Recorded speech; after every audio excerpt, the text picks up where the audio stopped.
and welcome to the 1000 Authors Show. I'm Vicky Fraser and this is my husband Joe. Hello. Hello. And for the first time in quite a long time, I think this episode is actually going out on Halloween. Blimey. I know, which is why you might have noticed that there is a cat in the background. Cat. This is our concession. We would have been a little bit more organised and, done something really cool with costumes and stuff if we'd been a little bit more organised. We're not that organised. But right now we've had a busy couple of weeks, haven't we? And we've just not been able to do anything except Halloween cat, really. Yeah. So, anyway, today we're not drinking anything today. It's just a shambles. It's a shambles, and we'll explain why in just a moment. We do have a good excuse, fairly good excuse. Do you? Yeah. Okay. Yeah. So, what are we reading, Joe? What are you reading? I've just finished "Don't Touch My Hair" by Emma Dabiri. Did you enjoy it? I did enjoy it. Learned lots of things. What did you learn? Don't touch people's hair. No, I learnt a lot about the meaning and the structures behind black people's hair and the symbolism it has, primarily for, well, not primarily, but for white people and black people. Lots of good stuff. Really interesting. Lots of history.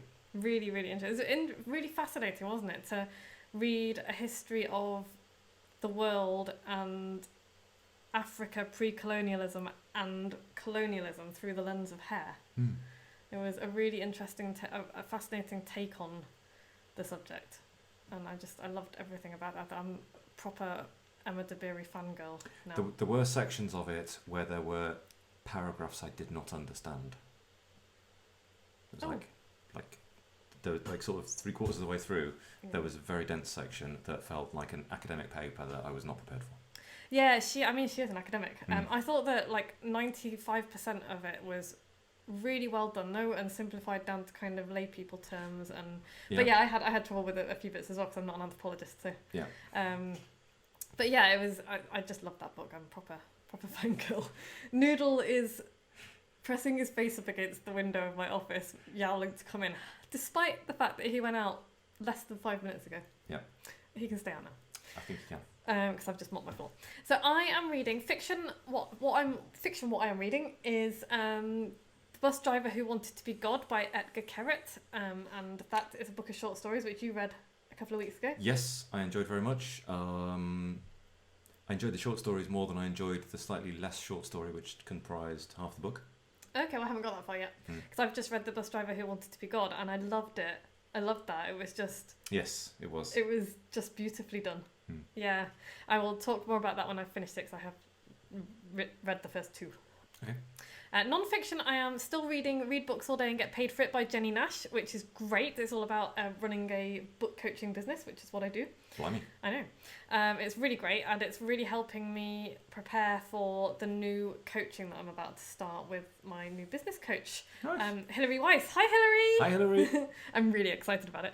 And I'm also reading Some Kids I Taught and What They Taught Me by Kate Clancy, which is... Oh my gosh, I love it so much, and that's going to be the book that I'm going to make you read next. No, you'll love it. Really? You will love it, yeah. Am I allowed to read books that I want to read? Or do I You are reading books you want to read as well. I'm reading books you want me to read. You've read one book I want you to read. One. And you still haven't read Invisible Women. I quite like space pirates though, that's the thing. You can do both. I'm doing both. Anyway, I think you will really love that. Okay. Yeah. Right, so that's all. And also, I bought this beautiful new book the other day. If you're watching the video, you can see it. And this is thanks Sarah Silver for pointing me in this direction. And then I went and bought the hardback because it's so pretty.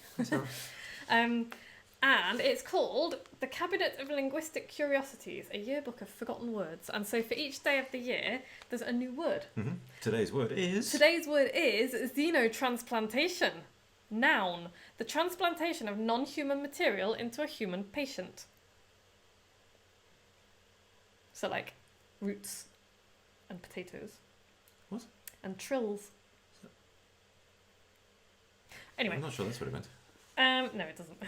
So the term was coined in 1968 to describe transplants. So for example, in 1984, a girl named Stephanie she had a heart defect and got a heart transplant, and I believe it was a baby baboon. A donor heart from a baboon. And I know that people have had pig hearts, pig valves, things like that. So that's xenotransplantation. And it comes from, the words both come from the same Greek root. So xenos means stranger, as in words like xenon and xenophobia and that kind of thing. And xenograft was the earlier word. And that also came from a Greek word as well. So there you go. Right.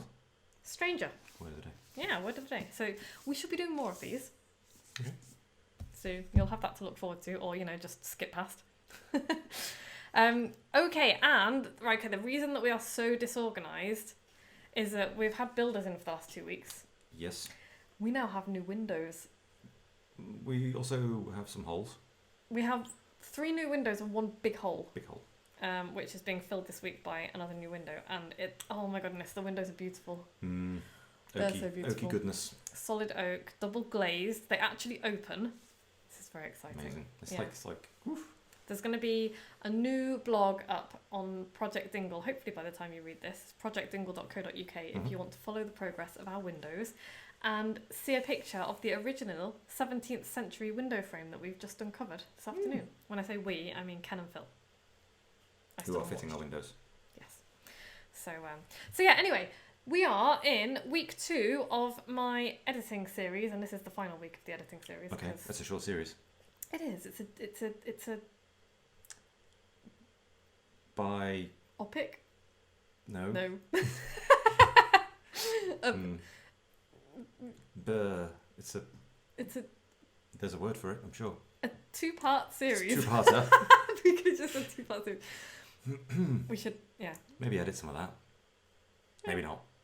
Okay. I think Podfly would just be like, no, they're idiots, it can stay in. I'm sure they wouldn't say that at all. Hi Podfly. Hi Podfly, because Podfly are lovely. Okay, so this is part 2. Last week we did structural editing, which is all about looking at the bigger picture, making sure that everything makes sense and is all kind of in the right place and more or less in the right order. More or less works. This week we are going to look at copy editing and proofreading, which is basically how to edit the actual words and sentences that you've got. So I'm really gonna, we could spend quite a long time on this. I've got a bunch of tips for you to help you edit your own work. What is the difference between copy editing and proofreading? Ooh, good question, Joe. Good question. The difference between copy editing and proofreading, right. Proofreading is really consistency, layout, spelling, grammar, sense, punctuation, that kind of thing. Okay. And it's pretty much the last thing you do. Mm-hmm. Copy editing is much more in depth than proofreading. So it means revising the text to improve the flow, the structure, the rhythm, the feeling of what you're writing, all of that kind of thing. So it's much more in depth than proofreading. Okay, so copy editing is like typos and things. No. Copy editing is crafting your work, and proofreading is like dotting the I's and making the commas in the right place. Yeah, pretty much. There's a bit of crossover between both of them, to be honest. Sure. But copy editing, you would not expect a proofreader to copy edit your work and really massively improve it. A copy editor will do a really good job of improving what you've written, improving the understanding, improving the feeling, just making it better. Okay. Making it read better, making it have more of an impact. So okay, cool. Okay, so in this episode we're going to share some top tips to help you edit your own book. However, if your budget allows, I would always recommend getting a professional editor in to help you, because we writers are just, no matter how much we try, we're just not very objective about our own writing. It's really difficult to be, and we know what we mean, and so we don't always recognise when we haven't made ourselves clear, or when we've come across maybe a bit abrupt, or maybe, we think, oh, that sounds okay in your head, and then someone reads it, it's like, oh, that sounds kind of arrogant, or you sound a bit weak there. Sure. So that's where a real good copy editor will be able to come in and be like, we're going to make you sound confident instead of arrogant, and we're going to make you sound strong instead of a bit wishy-washy. Okay. So that's what you can do. So, but if you don't have the budget for a good copy editor, you can do a good job of this yourself. But it is going to require you to be super honest with yourself and a little bit brutal with your own writing. So if you're happy to do that, let's start. You ready? Yes. Okay. Okay, so here is a top tip. This is a really good way to find out if your book is any good. Listen to what you've written. Have it read out. Did you know that you can get your computer to read to you? Can you? Yeah, you can. I like Kate on my Mac. So there's Kate and Daniel are the British speakers. Daniel, if I'm honest, sounds like a bit of an arse. He sounds a bit like a Tory. And I much prefer Kate, who sounds a lot more friendly. Okay. So, but yeah, you can use your computer to read your book to you. It's fairly simple to do on a Mac. I don't know how to do it on a PC, but I'm sure there is a way to do it. It'll be in the accessibility options somewhere. Yeah. Yeah, I would have thought. Yeah, so it's certainly on the Mac. It's in the accessibility options. The reason to do this is that hearing your words spoken will make mistakes and clumsy writing really obvious. Mm-hmm. So do it. If you can persuade a loved one or a friend to read it for you, you could do that, but be aware that they might get halfway through and want to, Not do that anymore. not do that anymore. So yeah, if you can stand the computer voice is a really good option. Okay. So that was my first tip. Tip the first. Tip the second, I'm going to run out of, forget what numbers are mine. Remove or replace your crutch words. So for me, I overuse the word so, as I just demonstrated. Okay. Drives me up the wall. You can do a word frequency count in Scrivener and probably in other software as well to find out which words you use most often. Obviously words like the and are going to be up there at the top, but if you spot anything else that you overuse, I know some people overuse the word suddenly or obviously or literally. Mm-hmm. That kind of search and replace thing will find them. Word frequency count can really help with that. Get rid of your exclamation marks. This is one of my pet hates. And also, I think it was Terry Pratchett who said that multiple exclamation marks are a sign of an unsound mind. I tend to agree. Yes. Yeah. Get rid of your exclamation marks and also check for any other problem punctuation. But you don't need exclamation marks in your writing. F. Scott Fitzgerald said an exclamation point is like laughing at your own joke. Kinda is. Mm-hmm. And also, if you've written what you've written well enough, it should make its own point. It should be its own emphasis. You shouldn't need to kind of nudge the reader. Yeah. Yeah. Treat the reader like an intelligent person. Even if at the moment it seems like all the evidence points to the contrary. But treat the reader like an intelligent person. Don't over-explain. Don't over, Mm-hmm. You don't need to, because most people are, reasonably intelligent. So, what's my next tip? Use simpler words rather than obtuse ones so that you don't sound pretentious and so that you don't confuse people. Mm-hmm. Okay. Joe's really tired. I'm exhausted. I've had a really long day. I got up very early. I drove a long way. I have been training people all day long, and then I've driven home. And now here I am. He's doing a podcast. Looking a bit bewildered. Oh, but I really appreciate it. I'm sorry. It's okay. I just think that people like to listen to you more than they like to listen to me. I don't think that's true. Well, you can read the next tip out. Nobody ever emails me to tell me that. Oh, they email me. I just don't tell you. You just don't tell me. Because it upsets me, so I delete it. That's not true. Harsh. That's not true. So, yeah, use simpler words, because this is not about your huge vocabulary or fancy turn of phrase. It is about your message, and using fancy words gets in the way of people understanding your message. It's like you don't want to notice the writing. Mm-hmm. Does that make sense? It does. When somebody is trying to impress with their words, it is usually really irritating for the reader. Yawning hippopotami. It's just dull, and it makes you dislike the person who's doing it. Yeah. Will Self does this, actually. Will Self is a funny example, because if you pick up a Will Self novel, you expect to have to sit there with a dictionary next to you, so it's kind of like, okay, so that's my expectation. But for most people, and it does drive me a little bit up the wall, and then I instantly forget what the word meant anyway, so it's not like it's improving my vocabulary. I do think that Will Self's books are a little bit creative masturbation. I've got to be honest. Pretty sure Will Self does not give any cares to your opinion. Oh, I'm 100% sure. And I also think that he would probably nod and be like, yeah, it is creative masturbation. Fuck you. which is fair enough. And that's what he's going for. And that's why I've got his books on my shelf and do read them, because I pick them up with the expectation that I'll need to look at words. Okay. But for most of us, especially if you're writing a book to help people, a non-fiction book to help people, don't do that. Because they're going to get to the first, the second or third word that they don't understand, they're just going to put your book down and do something else. So, or if you do use an unusual word, put a footnote in and explain it. Because that's cool. I quite like, I don't mind having to look at a footnote and think, oh, I've learned a new word. That's pretty cool. Okay. But yeah, don't use pretentious words. Joe, do you want to read the next one? You're right, Liza. Yes.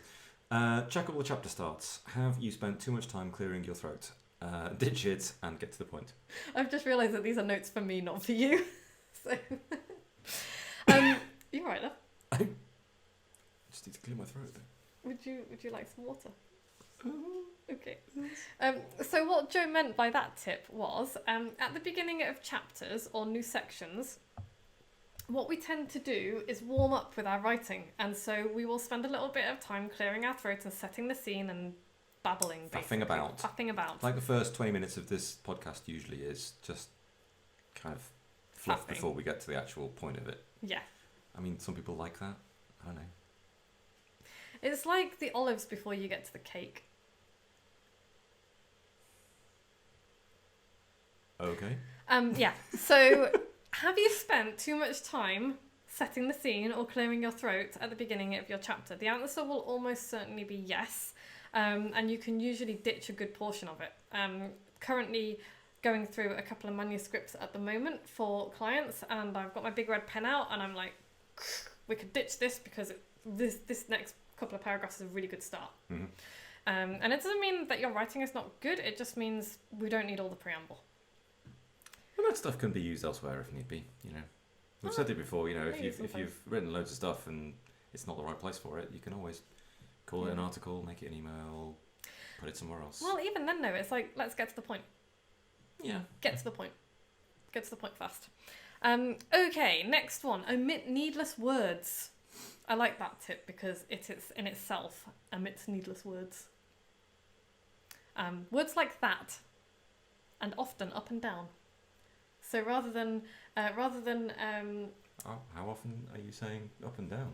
Well, for example, if you were writing, literally can't think of an example now. This is where Vicky fails to come up with any examples. Okay, she wound up the clock. She wound the clock. She sat down. She sat down on a chair. She sat on a chair. That kind of thing. Or even just she sat. So they are really crude examples, but they are examples of words that you don't need. Okay. The word that is the most common one, and you can get rid of the word that 90% of the time. Sometimes it will make the sentence make no sense, which means that you need to put it back in. But do you want an example of a sentence? Yeah, with that? go for it. He said that all of the things that were in the cupboard weren't very tasty. He said all the things in the cupboard weren't very tasty. Same sentence, it just the first one had two extraneous that's in it, and the second one flowed much better. There are occasions where you will have to put the word that back in, or it won't make sense. Go for it. No, I can't think of it. Again, busy day. If I'd been more prepared, I would have had an example of that. Fine. And I could take that out as well. Too many that's.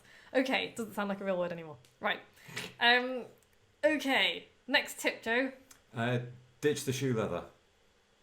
For example, they walked in through the open door and sat down in chairs. There's a lot of shoe leather in there. We don't need all that detail. They walked in and sat down. Okay. Reasonable. Yeah. But what if you've just spent like the last 6 months sweating away, writing your 100,000 words, and now you're like, I've got this book, and you go through this process, and suddenly you've got 30,000 words, and you don't have a book anymore.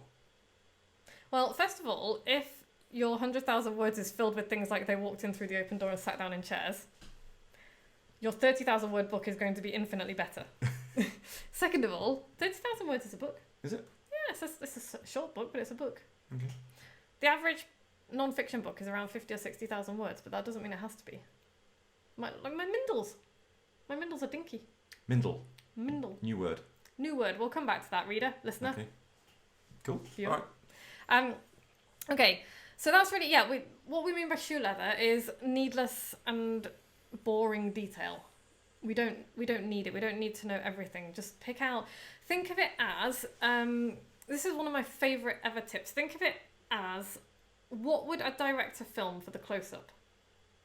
That's the detail that's important. So if you are writing something and somebody was filming it, even if it's non-fiction, what would they zoom in on? What would be the important details there? You wouldn't be zooming in on each footstep across the carpeted floor to the door where they put the handle on the door handle and turn the... Do you know what I mean? Sounds like a horror movie. It kind of does, yeah. It kind of does. So yeah, think about what you would zoom in on. What's in the 1-inch frame, as Anne Lamott puts it in Bird by Bird. What's in the 1-inch frame? What's the really important stuff to focus on? Everything else is just shoe leather. I can't remember who first said shoe leather. It certainly wasn't me. I'm not claiming to have invented that term. I just can't remember who said it. Okay. Avoid subtle redundancies. Yeah. So things like, and this is probably more of an example for fiction than non-fiction, but it still applies, and you can think of your own redundancies. So if you're saying that she nodded her head, what else is she going to nod? Just she nodded is fine. He clapped his hands. What else is he going to clap? Mm-hmm. So just watch out for little things like that. Those two examples are probably, as I say, more fiction, but it applies to non. Don't be an adjectival and adverbial maniac.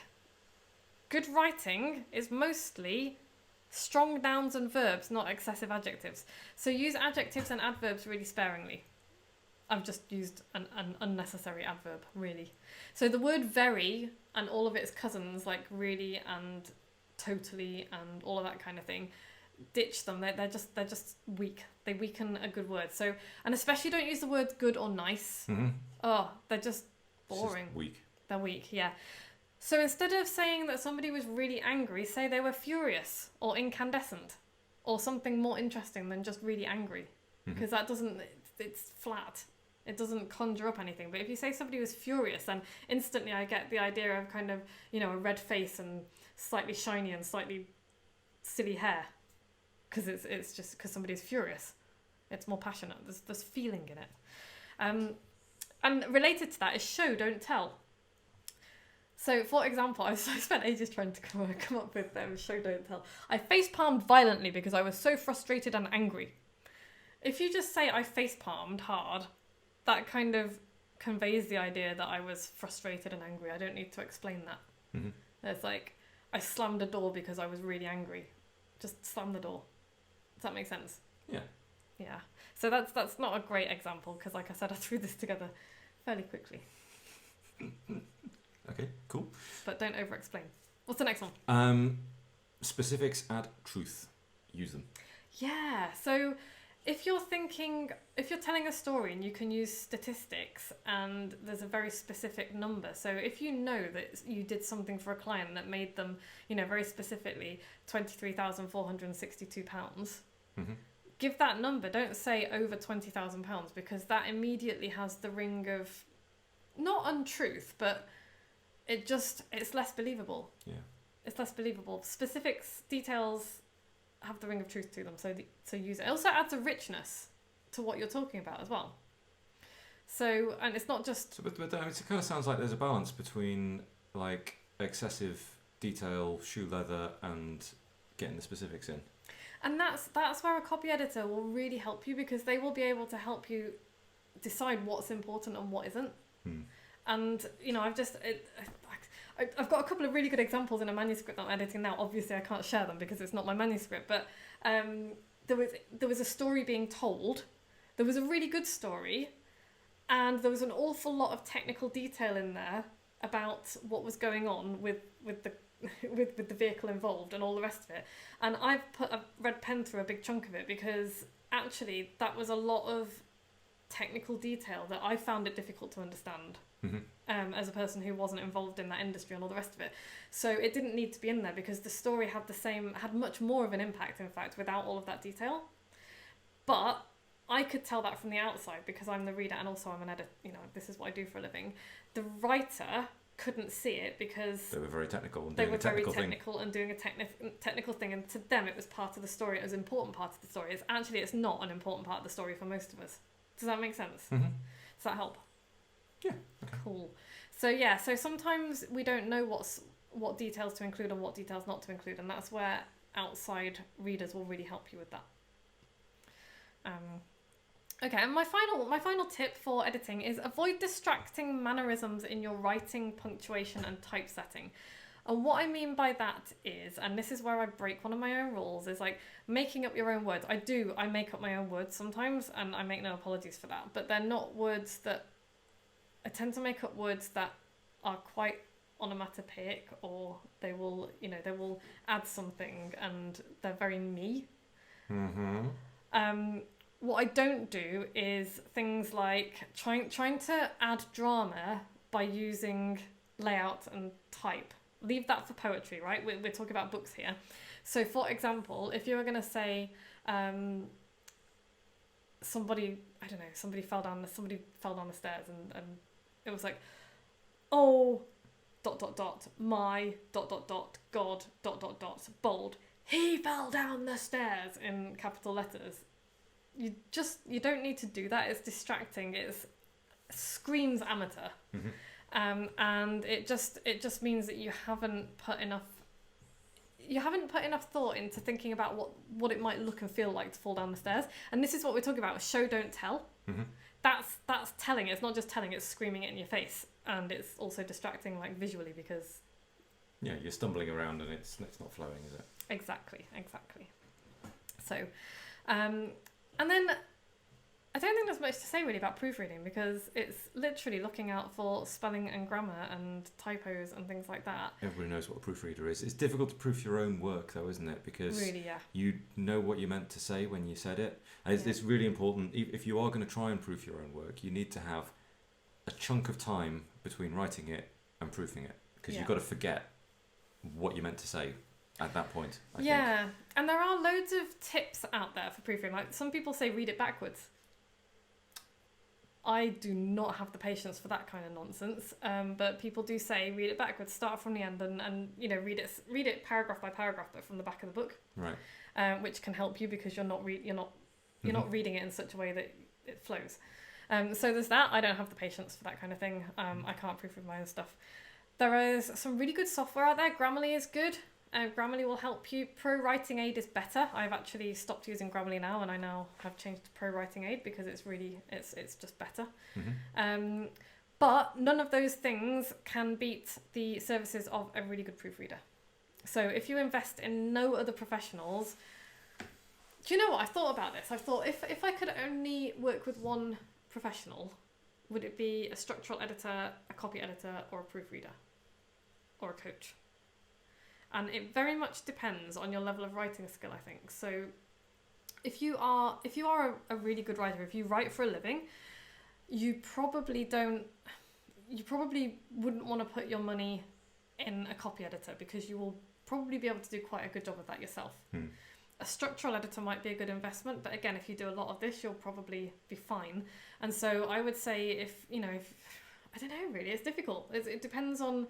Like, I've talked to people who have asked me to do editing for them, and I've been like, actually, I think you would be better off, because my editing fees are really, really high, you would be better off hiring me as a coach and a structural, to help you get the structure right, rather than the copy editing side of things.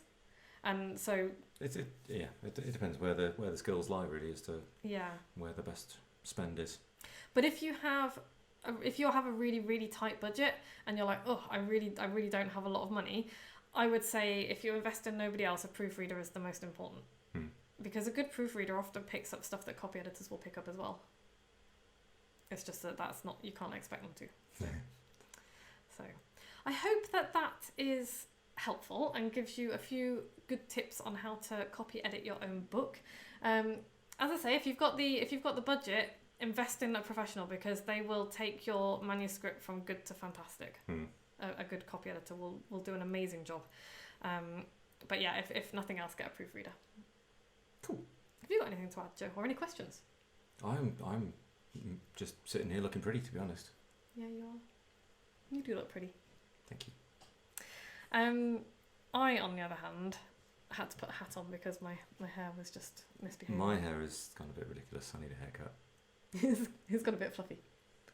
Right. Happy Halloween. Happy Halloween, everybody. Yeah.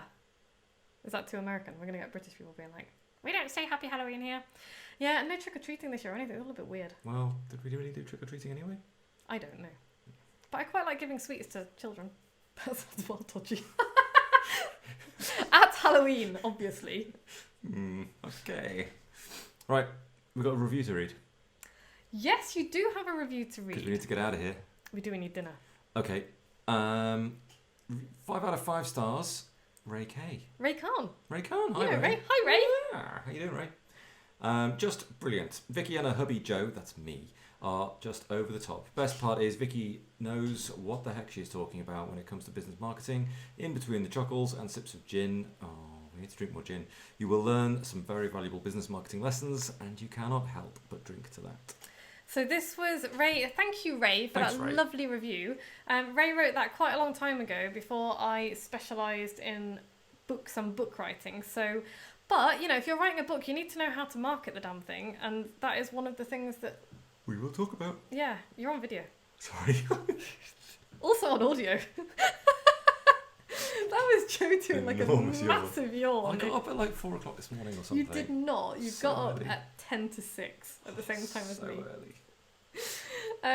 Right, next week we are going to be talking about the 3 big reasons people want to write a book and what to do about it. Okay. Yeah, it's going to be a Lovely. good one. I know. So what do we want people to do this week? I would like people to buy and read my new Mindle. Mindle, that's a word. Mini Kindle. Mini book. Okay, mini book. Yeah, my mini book. I have written it. I wrote it a month or so ago. I have finally finished it. The cover is all done. I'm still wrestling the cover for the print version onto Amazon because Amazon. But yes, you can get the Kindle version for the teeny tiny sum of $3.99. Okay, nice. I know, right? And it's called Banish the blank page of doom. Banish the Blank Page of Doom Fast. I didn't put the right title on it. Banish the blank page of doom fast. You can find it on Amazon, and there will be a link in the show notes, and I would love it if you would go and grab a copy. I would also love it even more if you would leave me a review, pretty please. Please leave us a review because, leave me a review, it's my book. Helps marvellously. Yes, it really does help. And if you are in any doubt, I had a really lovely Facebook message from an old acquaintance who bought my Mindle and read it, got halfway through and was like, I really think this would help my son who really struggles with self-belief and starting things because he's terrified that they're going to be rubbish, and he had his confidence really knocked out of him at primary school, which makes me so sad. And that made me cry, happy tears, and just so I took the swears out and then sent him a de-sweared version. Sent him a de-sweared version for his son, and I really hope it makes a difference. And so, that's somebody who found my little mini book useful enough to want to give to his kids. And so I feel like that's a pretty good endorsement. That's a pretty strong endorsement. Yeah. So maybe have a read. And if you would like a clean version for your kids, drop me an email and I will absolutely send you one. Cool. Yeah. You can also... And that also, by the way, is a reason for you to write your own book, because someone somewhere will be grateful that you did. Write your book. And if you would like to do that, you can join my live writing sessions at moxiebooks.co.uk/power hour. Nice. We would love to have you. If you've listened to every episode, please email me with your postal address and I will send you a special silly gift. If you liked this podcast, please go and subscribe and leave us a review and a rating. 5 stars. 5 stars. If you didn't enjoy it, other podcasts are available. We should do our favourite podcast at some point, shouldn't we? We should, yes. Let's do that, because that also won't require an awful lot of preparation. It won't. And we can just natter about why we love them. We should do that. Good plan. Okay, so we're going to go now. Thanks so much for listening and watching, if you have been watching. Thanks for doing that too. And I'm really hungry. Really hungry. Yeah, let's eat. Yeah. Bye. Bye.